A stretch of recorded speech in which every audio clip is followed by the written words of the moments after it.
Hello everyone, welcome to RK tutorial.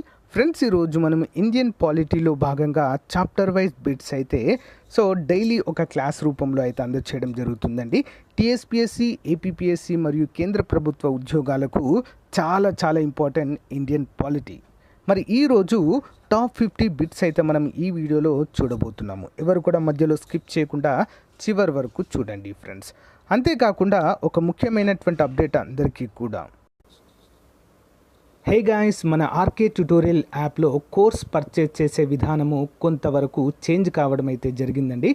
దాన్ని దృష్టిలో ఉంచుకొని చాలామంది అభ్యర్థులు అడుగుతున్నారు. మీ డౌట్స్కి క్లారిఫికేషన్ అయితే వస్తుందండి. మన యాప్లో తెలంగాణ, ఆంధ్రప్రదేశ్, సెంట్రల్ ఉద్యోగాలకు సంబంధించి అన్ని కోర్సెస్ అందుబాటులో ఉన్నాయండి. చాలా తక్కువ కాస్ట్లో అందుబాటులో ఉన్నాయి.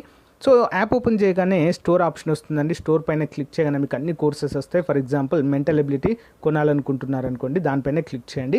క్లిక్ చేయగానే మీకు ఇక్కడ ఐ ఆమ్ ఇంట్రెస్టెడ్ అని కనిపిస్తుందండి. దీనిపైన క్లిక్ చేయండి. క్లిక్ చేయగానే మీకు వెంటనే ఒక మెసేజ్ అనేది మీ వాట్సాప్కి ప్లస్ మీరు వాట్సాప్ నెంబర్తో లాగిన్ అయితే వాట్సాప్కి వస్తుంది.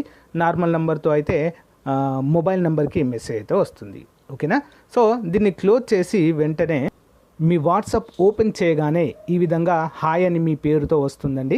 ఈ విధంగా బై నౌ అనే ఆప్షన్ కూడా చూపిస్తుంది ఇక్కడ. ఓకేనా? ఏ కోర్స్ మీరు కొనాలనుకుంటున్నారో దేనిపైన క్లిక్ చేస్తారో కూడా చూపిస్తుంది. ఇక్కడ బై నౌ అనే ఆప్షన్ పైన క్లిక్ చేయండి ఫ్రెండ్స్. దానిపైన క్లిక్ చేయగానే మీకు డైరెక్ట్గా ఓపెన్ అవుతుందండి. ఓకేనా? పేమెంట్ గేట్వే ఓపెన్ అవుతుంది. ఇక్కడ నుంచి మీరు గూగుల్ పే కానీ, ఫోన్పే కానీ డైరెక్ట్ ఇంటర్నెట్ బ్యాంకింగ్ ద్వారా కూడా కోర్స్ అయితే పర్చేజ్ చేయవచ్చు. చూడండి, ఇక్కడ పే నౌ అనగానే పే నౌ అయిపోతుంది. గైస్, మీ మొబైల్ కూడా ఈ విధంగా మెసేజ్ వస్తుందండి. ఇక్కడి నుంచి కూడా మీరు ఇక్కడ ఇచ్చిన లింక్ పైన క్లిక్ చేసి పర్చేజ్ అయితే చేయవచ్చండి. చాలా సింపుల్గా అన్ని కోర్సుల పైన ఆఫర్స్ అయితే ఉన్నాయండి. తెలంగాణ అన్ని ఉద్యోగాలకు, ఆంధ్రప్రదేశ్ అన్ని ఉద్యోగాలకు, సెంట్రల్ ఉద్యోగాలకు కూడా కోర్సులు ఉన్నాయి. ఒకసారి డెమో చూసి వెంటనే పర్చేజ్ చేయండి. Thank you. హిందీ భాష భారత అధికార భాష అయితే అధికార రాజపత్రాల్లో ఇంగ్లీష్ను ఎప్పటి వరకు కొనసాగించాలని నిర్ణయించారు? ఆన్సర్ అనంతకాలం, అంటే ఎప్పటికీ కూడా కొనసాగించాలని నిర్ణయించడం జరిగింది. ఆర్టికల్ 344 ప్రకారము రాష్ట్రపతి చేత అధికార భాషా కమిషన్ను నియమించబడినది? ఆన్సర్ బిజి కేర్ ఆధ్వర్యంలో 1955వ సంవత్సరంలో. నెక్స్ట్ వన్, భారత రాజ్యాంగంలో 8వ షెడ్యూల్లో పేర్కొన్న ఏ భాషలు ఏ రాష్ట్రానికి అధికార భాషలు కావు? ఆన్సర్ ఆప్షన్ 1, 1, 2, 3 ఏంటవి? సింధు, సంస్కృత్, కాశ్మీరీ. ఈ 3 భాషలు ఏంటంటే ఏ రాష్ట్రానికి కూడా అధికార భాషలు కావు. జస్ట్ కేవలం మాట్లాడుకోవడానికి మాత్రమే ఉపయోగిస్తారు, just for communication purpose. Next one, ఏ ప్రతిపాదన జమ్మూ అండ్ కాశ్మీర్కు ప్రత్యేక ప్రతిపత్తిని కల్పిస్తున్నారు? మరి ఏ ప్రతిపాదన కింద? ఆన్సర్ వచ్చేసి ఆప్షన్ 1, రాష్ట్ర ప్రభుత్వానికి ప్రత్యేక అధికార ప్రతిపత్తిని ఇవ్వడము ద్వారా. నెక్స్ట్ వన్, జమ్మూ కాశ్మీర్కు అధిపతిగా ఉన్న సదా ఈ రియాసత్ అనే హోదాను గవర్నర్గా మార్చినటువంటి సంవత్సరం ఏది? 57, ఆప్షన్ 4, 1965. నెక్స్ట్ వన్, రాష్ట్రపతి అధికారికంగా జమ్మూ అండ్ కాశ్మీర్లో అత్యవసర పరిస్థితిని విధించవచ్చు. ఏ విధంగా? రాష్ట్ర శాసనసభ అనుమతితో. మామూలుగా రాష్ట్రాలలో అయితే, అంటే ప్రత్యేక స్వయం ప్రతిపత్తి లేని రాష్ట్రాలలో అయితే గవర్నర్ అనుమతితో అత్యవసర పరిస్థితిని విధిస్తారు, గవర్నర్ యొక్క సలహాతో. బట్ ఇక్కడ జమ్మూ కాశ్మీర్లో మాత్రం ఏ విధంగా? రాష్ట్ర శాసనసభ అనుమతితో మాత్రమే రాష్ట్రపతి రాష్ట్రంలో అత్యవసర పరిస్థితిని విధిస్తారు. నెక్స్ట్, జమ్మూ కాశ్మీర్కు ప్రత్యేక ప్రతిపత్తిని రద్దు చేయాలని ఏ ఉద్యమం తర్వాత డిమాండ్ రావడము జరిగింది? Important question. ఆన్సర్ వచ్చేసి ఆప్షన్ 4, 1982 జమ్మూ కాశ్మీర్లో బిల్లు పునర్వ్యవస్థీకరణతో, ఓకేనా, ఈ డిమాండ్ రావడము జరిగింది. నెక్స్ట్ వన్ చూద్దాం. భారత సంఘటిత నిధికి ఆదాయ వనరు ఏంటి మరి? ఆన్సర్ ఆప్షన్ 2, భారత ప్రభుత్వము ఆదాయము మొత్తం డిపాజిట్ చేస్తుంది ఫ్రెండ్స్. ఓకేనా? నెక్స్ట్ వన్, భారత ఆగంతుక నిధి ఏంటి అసలు? యాక్చువల్గా ఏ విధంగా ఏర్పాటు చేయబడింది? 61వది. ఆన్సర్ వచ్చేసి ఆప్షన్ 2, పార్లమెంట్ చట్టం 1950 చే దీనిని ప్రారంభించడం జరిగింది. Important question. నెక్స్ట్ వన్, భారత ఆగంతుక నిధిని బయట నుంచి ఖర్చు చేసేది. భారత ఆగంతుక నిధి బయట నుంచి ఖర్చు చేసేది. 62 ఆప్షన్ 2 పార్లమెంట్ చేత అదనపు గ్రాంట్ను పొందుతుంది. నెక్స్ట్ వన్, భారత సంఘటిత నిధిని నుంచి డబ్బు తీయాలంటే భారత సంఘటిత నిధి నుంచి డబ్బు తీయాలంటే ఏ విధంగా తీయాలి మరి? 63వది ఆప్షన్ 2 పార్లమెంట్ చేయబడిన అప్రాప్రియేషన్ చట్టము ద్వారా మాత్రమే దీన్ని తీయవలసి ఉంటుంది. నెక్స్ట్ వన్, భారత ఎన్నికల విధానంకు సంబంధించిన వివరాలు క్రింది వాటిలో ఏంటి? 64 ఆప్షన్ 2 పార్లమెంట్ చే ఒక చట్టం చేసి పేర్కొంటారు. భారత ఎన్నికల సంఘానికి సంబంధించినటువంటి విధానంకు ఓకేనా, విధి విధానాలు ఉంటాయి కదా, వాటిని ఏ విధంగా చేస్తారంటే పార్లమెంట్ చే ఒక చట్టం చేసి వాటిని పేర్కొంటారు. నెక్స్ట్ వన్, ఇండియాలో ఎన్నికలు దేని ఆధారంగా జరుగుతాయి? Important question. 65 ఆప్షన్ 1 ఏకసభ్య నియోజకవర్గాల ఆధారంగా జరుగుతాయి ఫ్రెండ్స్. ఓకేనా, నెక్స్ట్ వన్ చూద్దాం. నెక్స్ట్ వన్, ఏ సంవత్సరంలో జరిగిన సాధారణ ఎన్నికల తర్వాత కాంగ్రెస్ పార్టీ రాష్ట్రాలలో తన ఏకఛత్రాధిపత్యాన్ని కోల్పోవడం జరిగింది? ఓకేనా, ఇంపార్టెంట్ క్వశ్చన్. 66వది ఆప్షన్ 2 1967. నెక్స్ట్ వన్, ఎన్నవ లోక్సభ పదవి కాలము ముగియకుండానే రద్దయి తిరిగి ఎన్నికలు జరిగాయి? 67వది ఆప్షన్ 2 4వ లోక్సభ. నెక్స్ట్ వన్, ఎన్నికల ప్రచారంలో పోటీ చేసిన అభ్యర్థులు ఓటర్ను ఏ విధంగా సంతృప్తపరచడానికి ప్రయత్నించడం అనేది జరుగుతుంది? సో ఏ విధంగా తనకు ఓటు వేయాలని ఓటర్కు బహుమతులు ఇస్తారు. ఓకేనా, తనకు ఓటు వేయాలని కుల మత ప్రాతిపాదికన ప్రయత్నిస్తారు. ఇది కూడా చేస్తారు. ప్రత్యర్థి యొక్క చెడు గుణాన్ని ఆసరాగా ప్రచారం చేస్తారు. సో ఇక్కడ ఆన్సర్ ఆప్షన్ 1 and 3 3 కూడా కరెక్టే. 4వది ఏంటి? సతీ విధానాన్ని నిర్మూలిస్తానని హామీ ఇస్తారు. ఇలాంటి హామీలు ఎవరు చేయరు ఫ్రెండ్స్. ఓకేనా, ఎవరిని వారి యొక్క ప్రలోభాలకు లోబపెట్టి మాత్రమే ఓటు వేయించుకోవడానికి ప్రస్తుత రాజకీయ పరిస్థితులు ఆ విధంగా మారాయి. నెక్స్ట్ వన్, ఈ క్రింది ఏ కేటగిరీకి చెందిన వ్యక్తులు తమ ఓటును పోస్టల్ బ్యాలెట్ ద్వారా వినియోగించుకోలేరు? ఆన్సర్ ఆప్షన్ 4 విదేశాలలో స్థిరపడిన వారు, ఎన్ఆర్ఐస్. ఓకేనా, non resident of India. Next one, రాజ్యాంగం ప్రకారము ఎన్నికల సంఘము ఒకే ముఖ్య ఎన్నికల అధికారిని కలిగి ఉంటుంది, కానీ ఇతర సభ్యులను రాష్ట్రపతి ఏ సంవత్సరం నుంచి నియమిస్తున్నారు? 70వది ఆప్షన్ 3 1989. నెక్స్ట్ వన్, ఎన్నికల సంఘంను చాలామంది సభ్యులచే నియమించాలని పివి నరసింహారావు ప్రభుత్వము నిర్ణయించింది. సో ఆన్సర్ ఏంటి ఫ్రెండ్స్ మరి? 71 దానికి option 3 chief election commission T N Seshan నిరంకుశంగా ప్రవర్తించడం వల్ల ఈ నిర్ణయం తీసుకోవడం జరిగింది. సో ఆన్సర్ వచ్చేసి ఆప్షన్ 2 అన్ని ప్రతిపక్ష పార్టీల ఏకగ్రీవ తీర్మానము వలన. ఓకేనా, అంతేకాకుండా so friends 71 option 3 chief election commission T N Seshan నిరంకుశంగా ప్రవర్తించడం వల్ల కూడా. 3వది ఇంపార్టెంట్ ఫ్రెండ్స్. 3వది chief election commission T N Seshan నిరంకుశంగా ప్రవర్తించడం వల్ల ఈ నిర్ణయం తీసుకున్నట్లుగా తెలుస్తుంది. నెక్స్ట్ వన్ చూద్దాము. ఎన్నికల సంఘానికి సంబంధించి ఈ క్రింది వాక్యాల్లో సరి అయినది ఏది?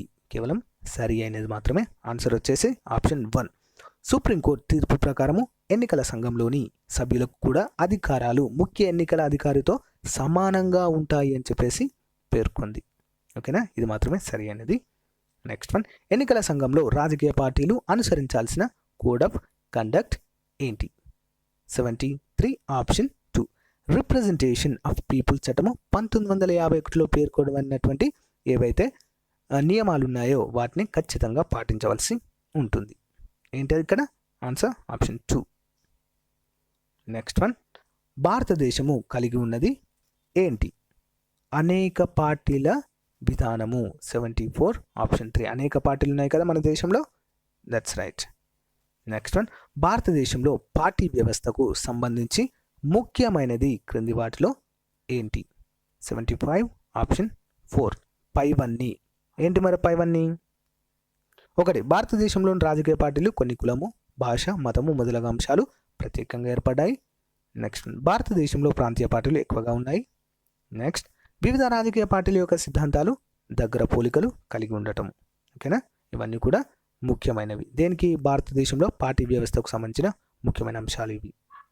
నెక్స్ట్ వన్, ఒక రాజకీయ పార్టీ జాతీయ పార్టీగా గుర్తింపు పొందాలంటే ఏం చేయాలి మరి?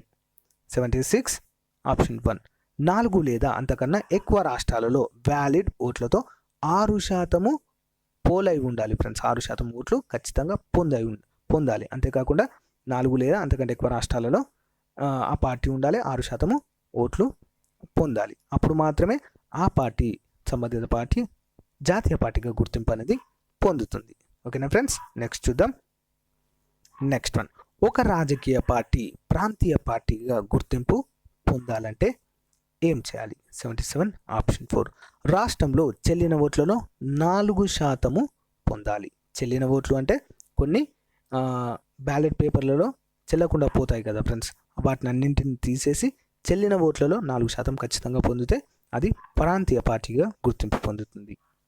నెక్స్ట్ వన్, రాష్ట్రాలలో కాంగ్రెస్ ఇతర ప్రభుత్వాన్ని మొట్టమొదటిసారిగా ఏర్పాటు చేసినటువంటి పార్టీ ఏది?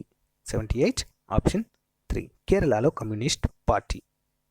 నెక్స్ట్ వన్, భారతదేశంలో రాజకీయ పార్టీలకు సంబంధించి క్రింది స్టేట్మెంట్లను పరిశీలించండి. 1 79 ఆప్షన్ 2. రాజకీయ పార్టీలు రిజిస్ట్రేషన్ ఎన్నికల సంఘము నిర్వహించింది ఫ్రెండ్స్. రాజకీయ పార్టీలు రిజిస్ట్రేషన్ అనేది ఎన్నికల సంఘమే నిర్వహిస్తుంది. Important question. ఓకేనా. అంతేకాకుండా రాజకీయ పార్టీలు రిప్రజెంటేషన్ చట్టము 1951 ప్రకారము రిజిస్టర్ అవ్వాలి. నెక్స్ట్, రాజకీయ పార్టీలు రిజిస్ట్రేషన్ ఎన్నికల సంఘము నిర్వహిస్తుంది. ఒక రాజకీయ పార్టీ 4 లేదా అంతకంటే ఎక్కువ రాష్ట్రాల్లో గుర్తింపు పొందితే జాతీయ పార్టీగా హోదా పొందుతుంది. 1999 సాధారణ ఎన్నికల తర్వాత ఎన్నికల సంఘము 6 జాతీయ 48 రాష్ట్ర పార్టీలను గుర్తించింది. సో అన్నీ కూడా సరైన సమాధానాలే. నెక్స్ట్ వన్, ఈ క్రింది వారిలో ఎవరు పార్టీలు లేని ప్రజాస్వామ్యము ఉండాలని వాదించడము జరిగింది? Answer M N Roy, important person. Next one, Panchayati Raj విధానంను పంచాయతీరాజ్ విధానంను ఏ సిద్ధాంతంపై ఏర్పడింది లేదా ఏర్పాటు చేయడం జరిగింది? ఆన్సర్ ఆప్షన్ 1 ప్రజాస్వామ్య వికేంద్రీకరణ సిద్ధాంతంపై. ఓకేనా. నెక్స్ట్ చూద్దాము. పంచాయతీరాజ్ సంస్థలు ఆర్థిక వనరుల కోసము దేనిపై ఆధారపడతాయి? ఆన్సర్ ఆప్షన్ 3 ప్రభుత్వ ఆర్థిక సహాయం. నెక్స్ట్ వన్, ఈ క్రింది ఏ రాష్ట్రంలో ఇప్పటి వరకు పంచాయతీరాజ్ వ్యవస్థ ప్రవేశపెట్టబడలేదు? Answer option 4 Nagaland. Next one, రాజ్యాంగంలోని ఏ భాగము రాష్ట్రాలలో పంచాయతీరాజ్ వ్యవస్థను ఏర్పాటు చేయాలని ఆదేశాలు ఇస్తుంది? 84 ఆప్షన్ 2 ఆదేశిక సూత్రాలు. నెక్స్ట్ వన్, ఈ క్రింది ఏ కేంద్రపాలిత ప్రాంతంలో 2 అంచెల పంచాయతీరాజ్ వ్యవస్థ కలదు? 85 ఆప్షన్ 3 దాద్రానగర్ హవేలీ. నెక్స్ట్, పంచాయతీ సమితి సిఫారసుల మేరకు జిల్లా అధికారి నియమిస్తారు. ఎవరిని నియమిస్తారు? 86 ఆప్షన్ 2 పంచాయతీ సభ్యుల చేత ఎన్నుకోబడతారు ఫ్రెండ్స్. ఓకేనా. పంచాయతీ సమితి సిఫారసు మేరకు జిల్లా అధికారి నియమిస్తారు అంటే పంచాయతీ సభ్యుల చేత తను ఎన్నుకోబడతారు. ఓకేనా. నెక్స్ట్ వన్, పంచాయతీరాజ్ ఎన్నికలను నిర్వహించే అధికారము ఎవరికి కలదు? 87ది ఆప్షన్ 3 రాష్ట్ర ప్రభుత్వానికి కలదు. Next one, community development programme యొక్క ముఖ్య విధానాలు ఏంటి? 88 ఆప్షన్ 4 ఏంటో చూద్దాము. సో ఆన్సర్ వచ్చేసి ఆప్షన్ 4 అభివృద్ధి కార్యక్రమాల్లో ప్రజలను భాగస్వామ్యము చేయటము. నెక్స్ట్ వన్, 73వ రాజ్యాంగ సవరణ ప్రకారము పంచాయతీరాజ్ వ్యవస్థకు సంబంధించి క్రింది వాటిలో తప్పుగా ఉన్నటువంటి అంశాలు ఏవి? 89 ఆప్షన్ 4 తప్పుగా ఉన్నది ఏంటి మరి? ప్రణాళిక సంఘము ఆర్థిక సహాయము చేస్తుందనేది తప్పు. ఎందుకంటే ప్రణాళిక సంఘము ప్రణాళికలను మాత్రమే ఏర్పాటు చేస్తుంది, దానికి ఆర్థిక సహాయం చేసే హోదా లేదు. సరే, మిగతా అన్ని కరెక్టేనా చూద్దాం. రాష్ట్ర ఎన్నికల సంఘం చేత పంచాయతీ ఎన్నికలు నిర్వహించబడతాయి. కరెక్ట్. అక్కడ మహిళలకు మరియు వీకర్ సెక్షన్ వారికి రిజర్వేషన్ తప్పనిసరి. ఎస్. పంచాయతీ పదవి కాలము 5 సంవత్సరాలుగా నిర్ణయించారు మరియు ఈ సమయం కన్నా పంచాయతీ పదవిని కోల్పోతే తప్పనిసరిగా 6 నెలలలోపు ఎన్నికలు నిర్వహించాలి. ఓకేనా. ఇంపార్టెంట్ క్వశ్చన్స్ అన్నీ కూడా సరైనవే. ఒక 4వది మాత్రం సరైనది కాదు. నెక్స్ట్ వన్, 73వ రాజ్యాంగ సవరణ పంచాయతీరాజ్ వ్యవస్థను స్థానిక వ్యవస్థగా మార్పు చేసే బాధ్యత ఎవరికి ఉంచింది? 95 ఆప్షన్ 2 రాష్ట్ర ప్రభుత్వానికి. నెక్స్ట్ వన్, పంచాయతీరాజ్ వ్యవస్థ ప్రారంభించబడినది. ఓకేనా, ఎక్కడ ఫ్రెండ్స్? 91 ఆప్షన్ 3. ఇండియాలోని రాష్ట్రాలు, కేంద్రపాలిత ప్రాంతాల్లో మేఘాలయ, నాగాలాండ్, లక్షద్వీపులు మరియు మిజోరాంలో తప్ప మిగతా అన్ని రాష్ట్రాల్లో దీన్ని ఏర్పాటు చేయడము జరిగింది. నెక్స్ట్ వన్, 99వ షెడ్యూల్ దేనికి సంబంధించింది? 92 ఆప్షన్ 2. మొదటి రాజ్యాంగ సవరణ చేత రాజ్యాంగంలో చేర్చబడినటువంటి షెడ్యూలే 9వ schedule. Important question. Next one, 9వ షెడ్యూల్లో పేర్కొన్నటువంటి భూ సంస్కరణలు మరియు జమీందారీ విధాన వివరణ కలదు. అయితే దీనికి న్యాయపరమైన వెసులుబాటు చట్టాలు ఏంటి ఫ్రెండ్స్? 93 ఆప్షన్ 4 ఓవర్ 280 అనేది దీనికి వెసులుబాటుగా ఉన్నటువంటి చట్టాలుగా చెప్పుకోవచ్చు. నెక్స్ట్ వన్ చూద్దాం. ఈ క్రింది ఏ రాజ్యాంగ సవరణ రాష్ట్ర జాయింట్ పబ్లిక్ సర్వీస్ కమిషన్ సభ్యుల పదవీ విరమణ వయస్సును పెంచింది? 94 ఆప్షన్ 2 41వ రాజ్యాంగ సవరణ. నెక్స్ట్ వన్, 10వ షెడ్యూల్ కలిగి ఉన్నది ఏంటి? 95ది ఆప్షన్ 2 పార్టీ ఫిరాయింపుల అనర్హతకు సంబంధించిన షరతులన్నీ కూడా 10వ షెడ్యూల్లో ఉంటాయి ఫ్రెండ్స్, అందులో పొందుపరచడం జరిగింది. నెక్స్ట్ వన్, 4th ఎస్టేట్ అన్నది ఏంటి? Important question friends. 96 ఆప్షన్ 4 పత్రికా రంగానికి సంబంధించింది. నెక్స్ట్ వన్, కేంద్ర రాష్ట్ర సంబంధాలకు సంబంధించి గాడ్గిల్ ఫార్ములా ఉపయోగము ఏంటి? 97 ఆప్షన్ 1 పన్నుల ఆదాయాన్ని పంపకం చేయడము. నెక్స్ట్ వన్, ఈ క్రింది ఏ రాజకీయ నాయకుడు ముఖ్యమంత్రిగా, లోక్సభ స్పీకర్గా మరియు భారత రాష్ట్రపతిగా పదవులను విజయవంతంగా నిర్వర్తించడము జరిగింది? 98 ఆప్షన్ 3 నీలం సంజీవ్ రెడ్డి గారు. Important question. Next one, Dinesh Goswami committee సూచనలు ఏమిటి?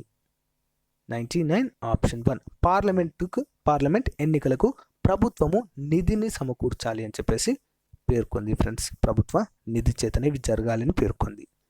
నెక్స్ట్ వన్, న్యాయ పంచాయతీలు నిర్వహించేది ఏంటి? ఆన్సర్ ఆప్షన్ 2 సివిల్ వివాదాలు మరియు చిన్న నేరాలు పరిష్కరించుటకు కృషి చేయాలి అని చెప్పేసి న్యాయ పంచాయతీలు నిర్వహిస్తాయి ఫ్రెండ్స్. ముఖ్యమైనటువంటి విధి న్యాయ పంచాయతీల యొక్క విధిగా మనము చెప్పుకోవచ్చు. ఓకే ఫ్రెండ్స్, ఇంతటితో మనము మోడల్ పేపర్ 4ని కంప్లీట్ చేయడం జరిగింది ఫ్రెండ్స్. ఇదే విధంగా మనం చేసినటువంటి పాలిటీ టాపిక్స్ పైన ప్రతి టాపిక్ పైన కూడా మోడల్ పేపర్స్ అనేవి ప్రొవైడ్ చేసుకోవడము జరుగుతుంది ఫ్రెండ్స్. సో ఎవరు కూడా మిస్ కావద్దు, చివరి వరకు చూడండి. ఒకవేళ నేను చేసినటువంటి టోటల్ క్లాసెస్, ఓకేనా, పూర్తి క్లాసెస్ ఎవరైతే వినలేదో ఒకసారి వినండి ఫ్రెండ్స్. అవి విన్న తర్వాత మీరు మోడల్ పేపర్ కనుక చూసినట్లయితే చాలా ఈజీగా అర్థమయ్యే అవకాశము ఉంటుంది. ఓకేనా friends, thank you friends, thank you for your time. Have a nice day. Bye bye.